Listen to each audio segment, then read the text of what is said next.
On February 1st, 2004, the famous Mishuki laws were implemented amidst a lot of opposition from the matatu sector.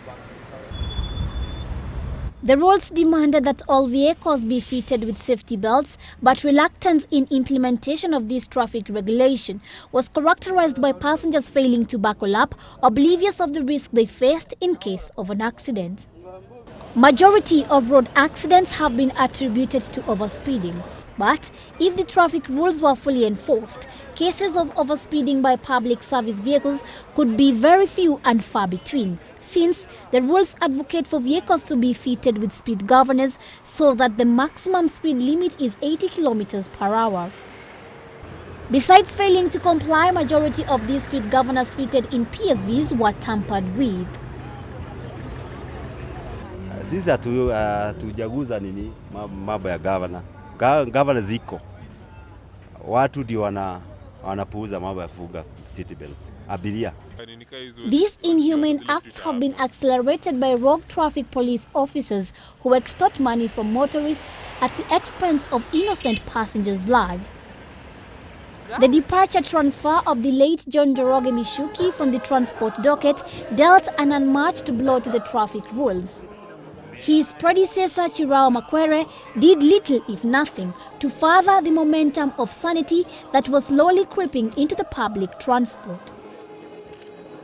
Definitely, I believe there must have been some lapse somewhere in the law enforcing agencies, and that is why we're finding that these laws are failing a lot. Yeah, I find the people who should be manning our highways, the people who should be manning whatever, any road user person, yeah? I think those people have relaxed, or they've just looked the other way around, such that things are just happening behind their back. By the way, kutoka Michuki atoke kwa hiyo seat, hata kabla Maulana hajamchukua. By the way, kutoka aende, waje wanaingia kwa hiyo ministry asivyo ni kulala wanalala sijui nini. By the way, tukapata Michuki mwingine aingie kwa barabara. Barabara sieki sasa kama Kibaki ametengenezea barabara ni sawa. We expect that there should be self-regulation, there should be self-discipline. We expect discipline from other quarters, among others from the matatu crew themselves, the operators, the owners, and even those people who use these matatus as passengers.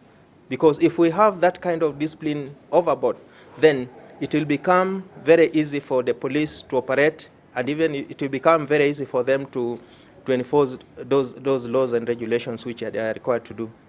The matatu madness was revived, leading to scores of deaths through road carnage. Sana wakaza watu tunapigwa watu hapa zaidi. Kwa kukosa kwa maana hapa hii barabara ni kama two-way lakini si two-way. Kuna gari lingine natoka na town, lingine natoka pale Adhika kielekea na lobby. Sasa hapo mahali tuko kasa hapa ya Safari Park watu wanapigwa zaidi. Matatu, they seem to rule the roads. They don't care whether they use the pavements. They don't care at any other turning point. They'll just do it. Wanafikiria kwa barabara ipaswe kutumiwa na mtu mwingine. That is the reality. Because unaona mtu anakuja tu, for example kuwa na personal, anakuja anakuingia aoni kama barabara, anaona kama barabara ni yake. So I think wanapaswa somehow hata wanapaswa warudishwe shule. It is evident that traffic regulations have been sidelined by corrupt traffic police officers, careless drivers and ignorant passengers who fail to adhere to the legislation put in place for their own safety. At this point, it is very clear that good rules, laws and regulations that should take care of road carnage. But we are simply where we are because we cannot follow our own laws. According to statistics, for every 100,000 vehicles on Kenyan roads, 510 lives are lost, making the country among the leading nations in road carnage in the world. South Africa records 260 deaths per every 100,000 vehicles on their roads. But in United States of America, where there are more cars than Kenya and South Africa, only 20 lives are lost per every 100,000 vehicles on their roads. And now one wonders, how did we get here? A closer look reveals that it is because of the way Kenyans seems to be always in a hurry.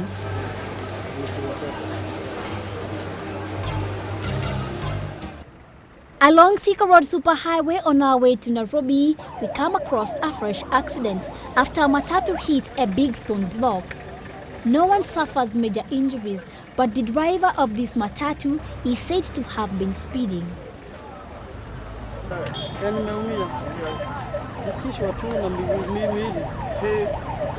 In some cases, the matatu madness is a case of blame both the mongoose and the chickens.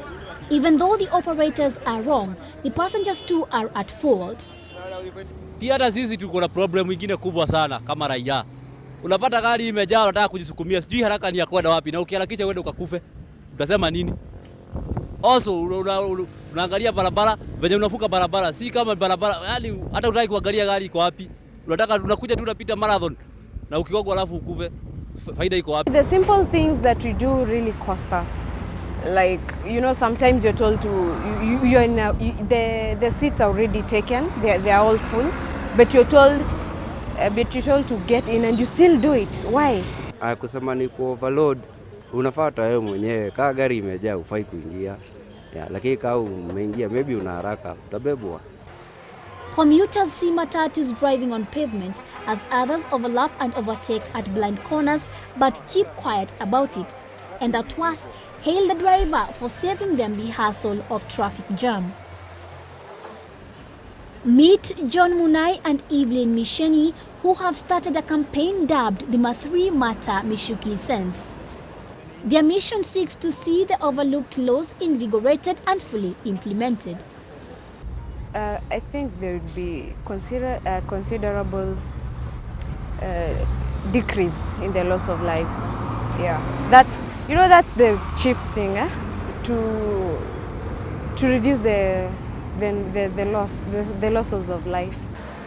According to the campaign ambassadors, the traffic laws are not new to the public, but it seems they need to be constantly reminded the importance of keeping them.